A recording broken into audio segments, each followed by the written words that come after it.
Speaking for everybody, we would rather you just stick to 2 dimensions and not be hovering above us. But considering certain people that we know who has a pilot's license, yeah, I could agree. Yeah, there's a lot of work for pilot's license, but the you should. I remember, what was the last thing? Steve, one of our friends, got a new car, and he's going to shut a car. He pulls up and we meet, and you're driving. You forget the reason. And we can't go into the reason. Right. But I mean, I did ask. He asked me. But you would have still been driving. You will drive anything. You will drive anything. If Fred Flintstone pulls up in his car and asks if you want to take it for a ride, you'll take it for a ride. Do you remember when we were at that one auction and we were looking at a military vehicle and I knew how to start it? It was when Mr. Gallo was redoing his truck and you said it would have been a better choice for him? Yeah, vaguely. Because we were both puzzled, even myself, as to how did I know to start it? Because it was a sequence of things you had to go through, a battery switch, certain starter positions and all that. And the weird thing was, later on, I talked to my father, who was in the motor pool in the Army, and he drove that same truck. And I don't know if there's a connection. I don't want to sound goofy, but I don't know how I knew to start it. There's some kind of DNA where you know how to start military vehicles? I don't know. But I got to share a story which may be good for this show. And I don't know if everybody has a similar story, but I actually felt the hand of God once. I was driving the Route 23 going southbound, and I don't believe I ever told you this story, right across from the Trolley Stop Diner. I curbed the bus. The people got on the bus. I looked in my mirror. Traffic was clear. I was okay to proceed. I could not lift my foot off that brake pedal. And I'm sitting there freaked out. And I look straight ahead, and I see almost like a turtle come across my windshield. Didn't know what it was until this bent-over, arthritic little old lady was using the front bumper of my bus to steady herself. Never saw her, don't know where she came from, but had I lifted my foot off that brake, I would have killed her instantly. Well, I mean, hand of God or poor circulation due to diabetes. And I don't know where you got your turtle sound from. That was one of those. That's a memory that will always stay with me. But it's that's you've always been thankful about stuff, and despite what you were incarcerated for and everything, I remember saying time I was asked. I said, I trust him as much as I ever did in the same things. I said, my life, I have no problem with. Driving my car, I don't think so. No. You kind of forget who taught you how to drive stick. Yeah, and who beat up every car they had. I kept one car. You kept one car, and I kept turning cars over because I needed the working capital to keep my business going. Yeah, but you also killed a few cars. I killed a Honda Civic and I killed a Monte Carlo. The Toyota truck. Jesse killed that. That was the clutch. No, not killing it, but that was yours. That was mine. I gave him that truck when his Camaro was stolen. The Camaro was recovered. He gave it back to me. It went 3 feet, and the clutch was toast. I traded it to a transmission guy for work on another car I had. Right, but even then, if you had half of those cars, the normal person goes to high school with a car and a half, or less.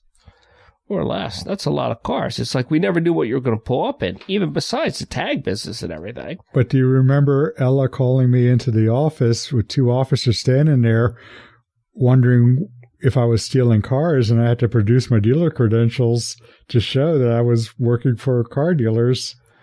Who would have thought you were stealing those cars? Yeah, I think I'll steal a rust-colored car that gets 3 miles to the gallon. Yeah. The majority of them, the value of the car was in the gas that was in the tank. Yeah, I won't dispute that, but crime is crime based on opportunity. The guy who steals a Wall Street $1 million stock portfolio has access to that $1 million stock portfolio. The guy who steals a rusted 74 Pinto takes that car because that's what he knows he can get away with. Yeah. But I just, it was a different window in the world. I remember, there is one car that you did steal. Your father's. On a regular basis, repeatedly. Yes. Yeah. Repeatedly. And it got to the point where it was comical. I would always return it, park it back in the same spot. I don't think I ever had the spot not available to where he parked it. No, I remember once when got it back. His father worked for the subway, and he's coming up to the surface, got it back in the spot just as he walked up and saw you. And it was like, warming it up for you, Dad. Apparently, he never thought to look at the odometer. No, and I don't feel the least bit guilty considering what he didn't do as opposed to what I did. I think that's one of those things that as you get older, I think you realize he knew. He knew. It was just an unsaid thing. Maybe. Because wasn't there an accident with his car at one point? Was it what? I remember a day where there was like a fender bender, and we had to fix it up all by the end of the day by the time he got back. No, well, there was one time where I got in, started it. I heard that it was deprived of oil, shut it down right away and said, oh, the hell with this. I went, got a tune-up kit, got the oil, because we did it in Gary's driveway that was around the corner from your house where he had that real long driveway. Yeah. And we did a tune-up, and I gave it back to my father. He got in, drove it, and he actually paid me back for all the parts that I put into it because he was so impressed. That car never had a tune-up otherwise. Yeah. He never even checked the oil. I maintained that car. Yeah, but you remember a lot of what you did for other people, but you need to remember more what people did for you. Oh, absolutely. Everybody, even without my nightmare having happened, I laugh when I hear people say they're self-made. Oh, no one's self-made anything. Nobody's self-made. Everybody benefits from generosity and love and caring from everyone kindness around of them. Others. And, sure. Yeah. And by all means, if it wasn't for Jim and you and my uncle and Pete, my boss, I have so many people to be thankful for. As I said, if it wasn't for all those people, I'd be laying under a bridge somewhere right now in a diabetic coma. Joy, first and foremost. She is the person that had to shoulder, along with Frank, the weight of everything that happened. Well, we won't even talk about Frank's burden. That's a separate topic. Frank had to be the support structure for her, and she was the support structure for everything else. Well, we're just thankful for anybody that keeps anybody in your family off the street and acting good.